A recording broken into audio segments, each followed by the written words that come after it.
सभी लोगों को नमस्कार। मैं डॉक्टर दीपक शर्मा आप सब लोगों का स्वागत करता हूं हमारे चैनल में। ऑर्बिट क्लिनिक्स के नाम से हमारा चैनल है। देखिए, हमारे पास जब भी हमारे पास पेशेंट आता है और जब हम उसको कभी दवाई देते हैं, हम उसको एक पूरा प्रोसेस मतलब हमारी पूरी ऑर्बिट क्लिनिक में जो भी हमारा पैरामेडिकल स्टाफ है वो पूरी तरीके से उसको समझा करके भेजता है हर एक मरीज को, और ये बताता है कि आपको दवाई कैसे लेनी है। फिर भी बहुत सारे मैक्सिमम केसेस में ऐसा होता है कि घर जाते जाते लोग दवाई भूल जाते हैं। तो उस लोगों के लिए मैंने आज एक छोटी सी वीडियो बनाई है, और मैं चाहता हूँ कि अगर आप किसी वजह से मिस कर गए तो हमारी ये वीडियो देख करके आप ये जान सकते हैं कि आपको दवाइयाँ कैसे लेनी है। इसके बारे में आपको कुछ चीज़ें बता देता हूँ।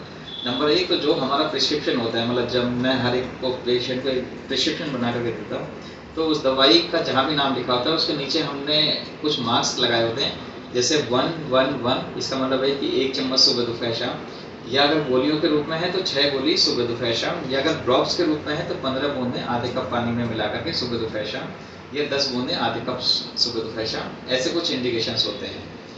हमारे पास जो कुछ मेडिसिन होती हैं वो ज़्यादातर या तो गोलियों के रूप में होती हैं या लिक्विड के रूप में होती हैं।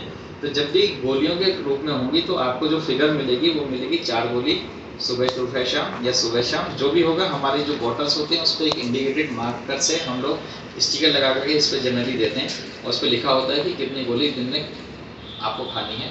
6 गोली सुबह शाम भी हो सकती है, 6 गोली एक बार भी हो सकती है, 4 गोली एक बार भी हो सकती है, या 1 गोली एक बार भी हो सकती है। ये सब कुछ इंडिकेटेड होता है। जो लिक्विड पोटेंसीज होती हैं वो ज़्यादातर हमारे पास 1 चम्मच सुबह दोपहर शाम या 15 बूंदे सुबह दोपहर शाम के तरह से होते हैं। जो लिक्विड पोटेंसीज हैं उनके लिए हम लोग हमेशा ये बोलते हैं कि थोड़ा सा उसको शेक करके तब लिया जाए। इसके अलावा भी अगर कोई भी कन्फ्यूजन है तो हमारे नंबर हमेशा अवेलेबल होते हैं, व्हाट्सएप पे हम लोग रहते हैं। ऐसे बहुत सारे लोग हैं जो ये पूछते हैं कि सर 1 चम्मच का क्या मतलब है। तो जनरली जब हम लोग दवाई देते हैं तो उनके ऊपर एक ये प्लास्टिक का ढक्कन या हम लोग अब साथ में भी देते हैं। तो अगर आपके पास नहीं है तो आप इसका रिक्वेस्ट किया करो। तो इसमें कुछ मार्कर लगे हुए हैं, 2.5 ml, उसके बाद 5 ml, उसके बाद 7.5 ml और उसके बाद 10 ml। तो जनरली जब हम लोग 1 चम्मच की बात करते हैं तो 1 चम्मच का मतलब यहाँ पे 2.5 ml होता है। तो इसका जो सबसे लोअर स्तर का जो निशान है वहाँ तक आपको दवाई लेनी है, और उसको आधा कप पानी में या जितना भी आपको पानी में बताया गया है उस हिसाब से आपको दवाई लेनी है। तो ये एक तरीका रहा कि आपको दवाई कैसे लेनी है।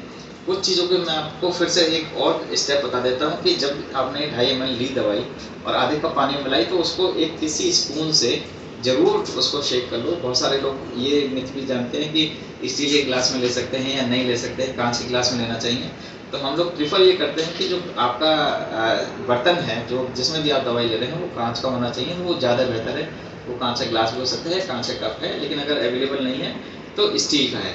हाँ, कुछ ऐसी मेडिसिन हैं जो प्लास्टिक से रिएक्ट करती हैं, जो लोग स्टील से स्टील से रिएक्ट करती हैं, तो उन लोगों को हम स्पेशली बता करके भेजते हैं कि आपको ये दवाई सिर्फ कांच के गिलास में या कांच के कप में लेनी है। तो उन दवाइयों के कुछ अलग रूल्स होते हैं, वो हम प्रॉपरली उसको समझा के भेजते हैं, और हमारे जो व्हाट्सअप नंबर है और हमारे जो कॉन्टैक्ट डिटेल्स हैं वो भी हमेशा साथ में रहते हैं। तो ये एक छोटी सी जानकारी थी जो मैं साझा करना चाहता हूँ, ताकि आप लोगों को कोई कन्फ्यूजन न रहे। अगर कोई भी कन्फ्यूजन है तो आप प्लीज़ हमें फ़ोन नंबर जो भी हमने दिए हैं या व्हाट्सएप नंबर दिए हैं उन पर करें। आप गलत तरीके से दवाई कभी भी ना लें। अगर नहीं समझ में आ रहा है तो आप हमसे 10 बार पूछेंगे, हम आपको 10 बार बताएंगे, आराम से बताएंगे, लेकिन कभी भी गलती से अपनी तरफ से कोई मॉडिफिकेशन ना करें। बहुत बहुत धन्यवाद।